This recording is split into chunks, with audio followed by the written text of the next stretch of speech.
do a little pop quiz. Let's go. Raise your hand if you know what the Olympic lifts are. What are the Olympic lifts? Wow, that's a rarity. Rarely is any can't figure it out. Raise your hand if you knew that. Okay, good. So those are the two lifts. Those are the competition lifts, clean and jerk and snatch. What are the power lifts? Good. He knows his lifts. Power lifts. Okay. How would you define power? What has a definition of power?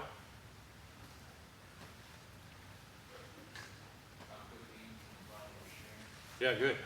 The speed, how quickly you apply force, right? And it's measured in wattage or energy. It's how much. It's kind of like the way to visualize it is like a Christmas tree. It's like when you click, when you turn it on, you know, how quickly does it go to full power, right? I use the word power. There you go. How quickly does it fully illuminate, right? So that would be power. So it's that combination of speed and strength. Okay. Would you say, are the power lifts good examples of power? Yeah, why? You got to do a quick and explosive movement. Okay. So when I do a deadlift, I got to go as fast as I can? When I do a bench press, do I have to go as fast as I can? No. When I do a back squat, do I have to go as fast as I can? Okay. So it's probably not a good example of power, right? It's more just how much force can I eventually get to, right? Doesn't matter how fast I get to it. I just got to I got to tap into all my force eventually, right? So not really a good example of power. I've heard a lot of power lifters, like professional power lifters, say would be better called force lifting, right? It's more about force than power. Will the Olympic lifts be good examples of power? Why? So you're directly putting like your force into the ground to bring the weight up on like a power clean? Right, so is there a requirement of speed and strength? Yeah. Why is there a requirement of speed? Just like the type of lift it is. You need to be able to like move it quick. Why? Why is the need there? The force. Well, to do what? Why is there a need to produce force quickly there? To like get it to come up. Okay, what's that get it to come up? How can we better define that? Like, yeah, force. What is happening to the bar? There's energy being applied to it. Quickly, right? And explosively and forcefully. So why? Why are we having to do that? What's the reason for the technical requirement to move the bar as fast as you can? Why do we have to do that? Be more explosive. Right, but what's the reason? What's the purpose? There's something different in the technique of the Olympic lifts as opposed to the power lifts. It's very critical. What's that difference? You're throwing the bar, right? There's a point where the bar is weightless, right? Into the second pull, we throw the bar because we're launching it to the upper body, and it's pretty much weightless. I mean, it's weightless at that point, right? Is there a bar in the power lifts? Are the bars ever weightless? You always have time under tension, right? But in the Olympic lifts, in that second pull, boom, it's floating in the air. I could just be watching it going up, right? My arms are guiding, okay? So that is called a dynamic movement. That's why studies show Olympic lifts are by far the best exercises to enhance dynamic athletic performance. Why? Let's figure out why. Would the skills of baseball, throwing, hitting, running, jumping, whatever, would those skills be good definitions of power? Why are those good examples of power? Because there's a speed and strength requirement, right? There's a speed and force requirement. It's not just I create force, right? I got to create force quickly, right? Okay, so it's the same requirement. Technically, why does it have that requirement? What are you doing technically with a bat to make where you have to move explosively to hit the ball hard? What are we technically doing with the bat? Swinging it, or you could even say throwing it, right? We've heard that before. So that's similar to like the Olympic lift, right? Throwing it, we're still holding on to it, just like the bat, we're still holding on to it, but it's going weightless, right? So that's that power dynamic movement. What about throwing a baseball? Is the same thing? Yeah, we actually get to throw it and let go, right? We actually get to do the same thing as a bat, but we get to let go, right? Not like, be like doing it with the bar, just letting it go, right? Okay? So we're throwing a ball, we're throwing a bat, just like we're throwing the bars in the Olympic lifts. What about jumping? Is that a dynamic movement? What are we throwing when we jump? Our bodies, right? We're throwing our bodies. We're technically throwing our bodies when we hit or pitch or throw. We're technically throwing our bodies, right? So you see this connection. That's why in that same study it said it enhances the dynamic movements like jumping, running, throwing. So there's a study that actually said Olympic lifting is by far the best way to enhance the dynamics of throwing, right? Which is what we're doing. But why do you think you don't hear this in baseball? I mean, you hear some, but why don't you hear it a lot in baseball? People think you can get hurt from it because you're like throwing stuff around. So you can get hurt from it. What do you think about that? I mean, if you have good technique, then I don't see why it'd be an Well, let's go back to when, remember our first conversation. Do you think that's anecdotal, or is that peer-reviewed, evidence-based? anecdotal. Anecdotal. Because if we look at the evidence, we have a 6-year study of elite Olympic lifters and their injury rates. We have a 6-year study of Major League Baseball players and their injury rate. The Olympic lifters, 3.3 injuries per 1,000 hours. Olympic lifters, 3.6 injuries per 1,000 hours. So technically, it's more dangerous if you want to be an elite. It's more dangerous to be an elite in baseball than it is in Olympic lifting. And if we looked at it, the injury rates on a recreational level, like soccer, powerlifting was in there. What do you think, out of all the, say, the recreational sports you could think of in this one study, which one had the least amount of injury? Powerlifting. Olympic lifting. By far, more than powerlifting. Powerlifting was few up from Olympic lifting. Olympic lifting was the last one. So why is it showing to be so safe in the evidence? What do you think makes the sport so safe? I mean, obviously, when I'm saying it's a sport, it's under a rule, it's under a technique, it's under a supervision. But what makes it safe in that environment? What other sport do you know of? Or, because ultimately you're going to learn this is the focus of Olympic lifting. Well, let's go into that. What do you think, if you're an Olympic lifter and you're up on the main stage and you're going up to the bar, what is your focus as you go to the bar in that moment of competition? What is your focus? Pull it as hard as you can. You think that's it? You think those guys up there just I can just get down and yank the crap out of that thing? Well, no, like getting into like a good, strong position. All right, so you're already going in a good position. So you think they have a real focus, a main focus on technique? Yeah. Why would an Olympic lifter walk up to the bar and really be focusing on technique? Why would he do that? It's a better technique you have, the more you can lift. Right. Better technique means the more you can lift. It creates efficiency so you can move more, which wouldn't that be a pretty strong purpose in that sport? It helps you move more. Do you think in, say, a sport like soccer, when that professional soccer player goes to make that big kick that someone just passed over to him for the goal, what's his focus? Do you think it's technique? Do you think it's, man, if I don't plant on the inside of my foot and get my pelvis around and my head through when I hit the inside of the foot, I'm not going to make a good play here. Do you think that's going through his head? You think? Probably not. Why? Why would be a less chance there's a technical preparation, or there's a technical preparation mentally before he approaches something in soccer than there would be in Olympic lifting? Why do you think there's a less of a chance, probably? He doesn't have the time. He doesn't have the time. He's got like a split second. Hurry up, get. In Olympic lifting, he could sit there all day. I mean, there's a clock, but he can sit there for a long time. So he can prepare himself, right? Okay? So it makes it very safe. So think about that. Whenever you're in the weight room, you have time to prepare yourself.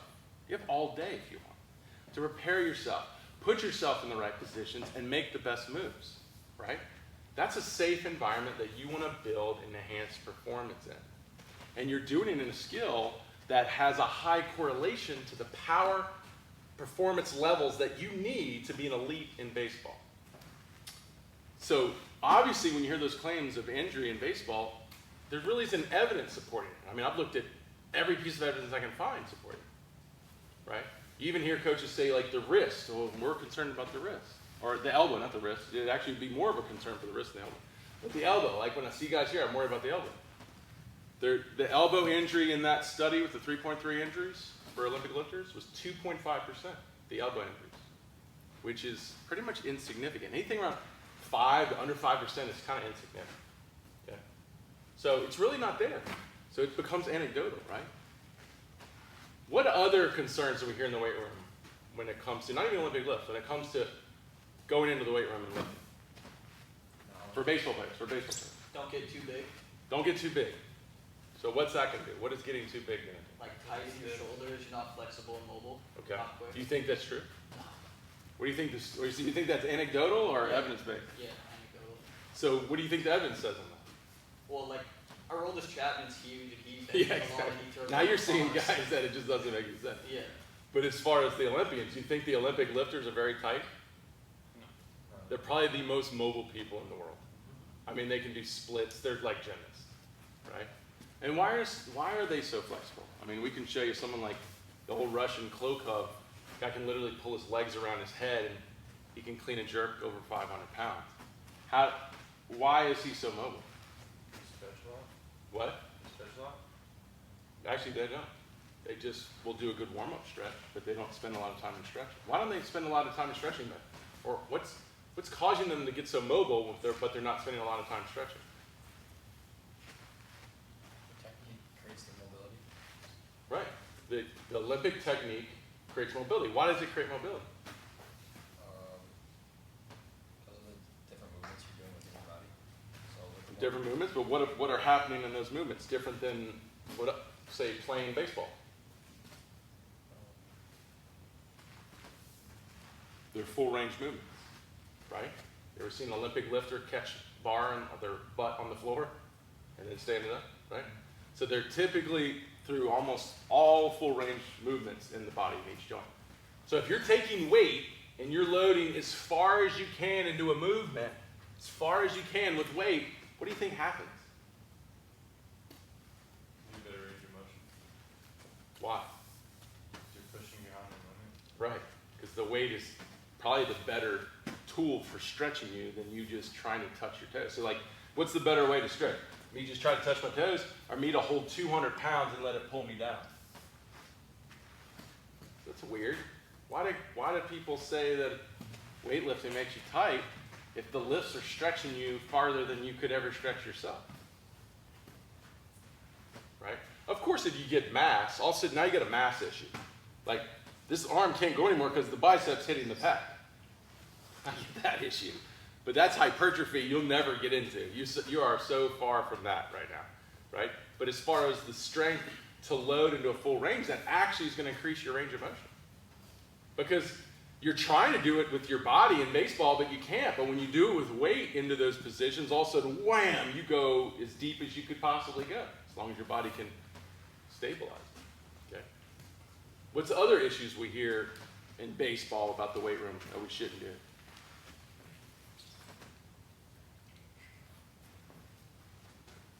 Anybody ever heard can't lift overhead? Why can't we lift overhead? Bad for the shoulder. Why is lifting overhead bad for the shoulders? Puts like strain on the joint. Okay, so it puts strain on the joint. So what kind of strain does it put on the joint?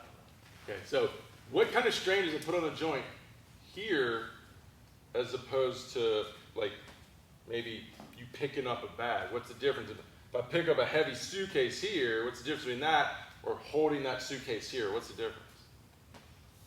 I mean, it's activating different muscles, but technically the joint's the same strain, right? So should we not be picking up luggage as pitchers? Or what if I fell on the ground and I got to push myself off the ground? Should we not be doing that? So you think straining or putting a load on a joint is a bad thing? Oh no, me personally no. Right. Well, where can it be bad? It could be bad if it's too much, or if you had bad form, right? Or if you're in a position where you weren't loading it well, say it was more in a ligament, or not into a good grip, you couldn't get a lot of good muscle activation, specifically maybe big muscles on it, or the muscle's strong enough to hold it, maybe, yeah, it could start to injure you, right? So there is technique to this, right? But if I get myself in a good position, good posture, and it's something that's not well over my strength, it's something that I can handle, is that going to be bad for my upper body? You think it'd be good for my upper body? Why would it be good for your upper body? What does lifting weights do to our bodies? Makes you stronger. Potentially is as long as our body recovers, the body grows stronger, right? Simulates more protein to grow bigger, right? And grow stronger, right? So that's, I mean, obviously we want what we want. I think where I find coaches have the issue, so I mean, think about it. If you're looking at the science and there's no negatives about pushing weight overhead on a joint, if you're doing it under technique and under the right weight, why all these coaches don't want you to do it? For the personal experience, maybe? So what's the personal experience? Like someone got injured doing it, Right. and And they did what? Someone got injured doing it and they did what? And they thought no one should ever do it again, right? right. Why don't they do that in baseball? Like when someone injures their arm, why don't they we should never throw again? I don't know. So it's okay to say, oh, one guy out of 50 hurt himself in the weight room, we'll never lift again. As opposed to 50 guys out of 50 got hurt on a baseball field, let's keep playing. Right? This is crazy, right? This is anecdotal evidence how it works, right? Have we heard any other crazy things in baseball around the weight room? Because I got one in mind that's really good. How young should we be as baseball players to start lifting in the weight room? What age? They say like not until high school or after middle high school. So 14, 15? Yeah. Okay. Why that? So what if I went in at 12? What if I took a 12-year-old in here? What would you say? I mean, if you have good form and the right weight, you're fine. Okay. Well, I like that. I You have guess evidence what on I'm that? You better have some evidence to prove it. How about the 9-year-old girl doing clean and jerks and snatches? Yeah, we have a 9-year-old girl in Baton Rouge. She's a junior Olympian. She can clean and jerk like 115 pounds. So what do we typically hear though? If I went up to most parents and I was like, I want your 9-year-olds, like the girl, I want your 9-year-old boys in the weight room. What am I probably going to hear? Not fully developed. What? Not fully developed. So therefore, they're not fully developed, so what's going to happen? They're gonna get injured. What's going to get injured? Their body. Anything in particular we always hear will get injured. What will we injure if we put them into young in the weight room? What? Growth plates. So it'll damage their growth plates. And then what happens when we damage their growth plates? They get really short, right? Where do we get that from? Like my friend's an Olympian. He loves to say, I'm short because I Olympic lift, and then he laughs. That's true. So why are all the Olympic lifters short? Why are all the gymnasts short? Is it because of the loads? Easier to move the bar in like a shorter space. It's an advantage, right? So they have the advantage because they have to move the bar less distance. The gymnasts can create faster movements, right? Can, do more acrobatic things at smaller sizes. So it's not that the loads were really making them short. It's not like they were supposed to be 6'5" and he wound up being 5'6", right? So that's where that came from. Think how crazy that is. Well, if those people really believe that, you should tell them to put their boys in basketball because they're all like 7 feet tall. Think about that. It's like, well, if you think Olympic lifting and gymnastics is going to shorten your child, put him in basketball. He'd be a giant. Really? Why don't we think this way? Do you think there's any evidence that it stunts your growth? They actually think it might do the opposite. It might do the opposite. Loading the body forces the body to grow bigger, right? Obviously, when you're young, you don't have a lot of the hormones to adapt to it. So you wouldn't want to be loading up 3 times the body weight on a 9-year-old. I get that. They're really not in that stage to build. But studies show the earlier you lift in life, the earlier you lift weights, typically you stay more fit later in life. Therefore, you stay healthier later in life. So the studies are actually saying the earlier we can get y'all in the weight room, the more athletic and the healthier you will be. And think about that. They're telling you the opposite, right? And it's crazy because you've gotten to a point where, like female sports have just literally just blown our minds as guys. Like women are doing things we never imagined they could possibly do. Why is that? Did we change something in the water? What happened? Start lifting younger. The women started lifting younger? Yeah. Why didn't they lift younger 100 years ago? That wasn't right for women at that time to do. Someone told them not to do it. It was the conventional wisdom not to do it. Is it the conventional wisdom anymore? And now we're seeing women do things we never thought they could do. Blowing our minds. So can you imagine what happens to someone's development in life if someone, a group, an organization of people are telling them they can't do it? Could you imagine what it does to them? Just imagine if an organization was telling you not to lift heavy in the weight room. Just imagine if an organization was telling you not to lift over your head or not to Olympic lift. Just imagine if an organization was telling you not to lift until you're 15 years old. Just imagine how far behind you would be.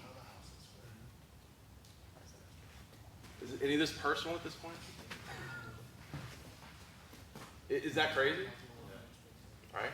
So I'm doing all this because if you continue allowing them to suppress you, you'll be watching the game eventually and letting those that aren't listening to that play the game. And y'all are behind. If I took you over to an Olympic training facility with the 12-year-olds, they would blow y'all away. It would be embarrassing. I've had many guys do it. They come back completely embarrassed. Like, coach, I couldn't even lift in there.